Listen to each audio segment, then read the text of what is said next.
Sebelum melanjutkan, jangan lupa subscribe dulu, terima kasih. Bab 152, mengaktifkan mode bayangan. Sejak Ningxi kembali, roti kecil itu tampaknya telah mengaktifkan mode bayangannya. Dia akan mengikutinya kemanapun dia berjalan, tidak mau membiarkan jarak seinci pun memisahkan mereka. Di ruang tamu di lantai bawah, Lu Jingli juga telah mengaktifkan mode bayangannya, dia mengikuti kemanapun Lu Tingqiao berjalan. Kak sayang, kalian berdua, apa yang kalian berdua lakukan sepanjang malam? Lu Tingqiao memeluk secangkir kopi yang baru diseduh dan duduk di sofa, kami mengobrol. Lu Jingli tersedak dan tampak seperti anak anjing yang kecewa karena tidak mendapat tulang. Baiklah, anggap saja aku tidak pernah bertanya. Bagaimana perkembangan tugas yang kupercayakan padamu? Tanya Lu Tingqiao. Lu Jingli segera kembali ke modenya yang sebenarnya dan berkata dengan muram, ini sudah dalam proses. Dalam waktu 1 bulan, real estate kerajaan Su Xiangcheng pasti akan dihapus dari ibu kota ini. Bagaimana dengan masalah Ningxi? Lu Jingli merapikan rambutnya sebelum berbicara, karena kru produksi menghentikan penyebaran berita, saya tidak dapat memperoleh berita tepat waktu.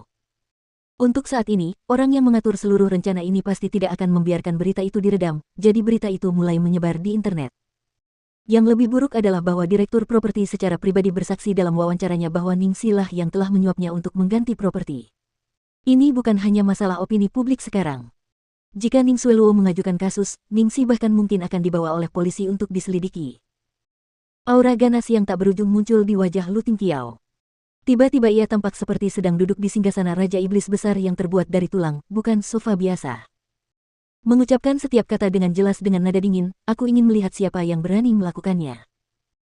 Tidak, kakak ipar punya kamu untuk mendukungnya, siapa yang berani menyentuh sehelai rambut pun di kepalanya.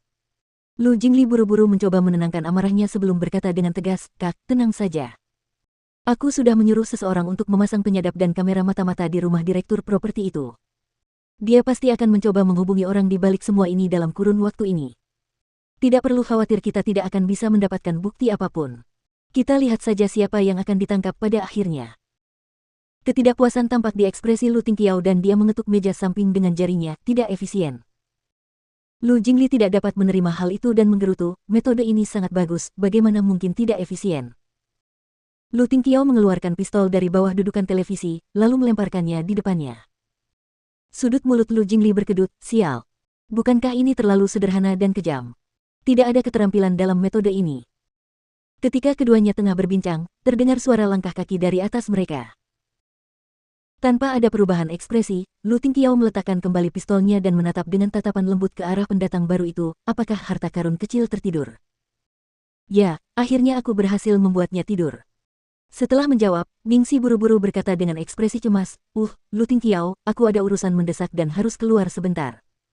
Aku sudah meninggalkan pesan untuk Little Tracer dan mengisi daya ponselku. Kau bisa menghubungiku kapan saja. Aku akan kembali paling lama 3 jam lagi. Baiklah, aku tidak akan bicara lagi, selamat tinggal. Setelah berkata demikian, dia terbang bagai angin sepoi-sepoi dan pergi. Lu Jingli mengusap dagunya, kakak ipar mau kemana sih, buru-buru banget. Lu Tingqiao menatap ke arah gadis itu pergi dengan tatapan yang tidak dapat dipahami sebelum mendesak Lu Jingli, cari seseorang untuk mengikutinya. Pasti ada sesuatu yang rumit di balik ini, karena Ningxi pergi di saat seperti ini. Jika tidak baik bagi Little Tracer untuk ditinggal sendirian di rumah, dia pasti akan pergi sendiri. Tidak perlu mencari orang lain, aku akan pergi sendiri. Lu Jingli dengan riang menerima misi itu saat itu juga. Lu Jingli pulang ke rumah untuk memilih mobil hitam yang lebih sederhana, lalu mengikuti dari dekat di belakang Ningxi yang melaju di jalan raya bagaikan badai dengan sepeda motornya. Setelah 20 menit, dia berhenti di apartemen kecil tempat Ningxi dulu tinggal. Sambil memantau pergerakan di area tersebut, dia melaporkan situasi tersebut kepada Lu Tingqiao secara langsung.